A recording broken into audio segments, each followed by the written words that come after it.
Got this 2003 Chrysler Voyager in here, 3.3. Got a check engine light on. They're tired of looking at it. So this is an easy one, guys.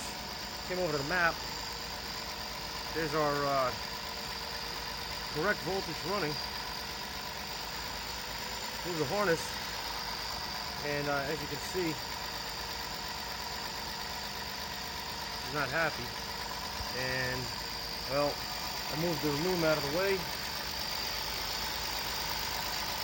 and where are we? Moved the loom out of the way, and we're all,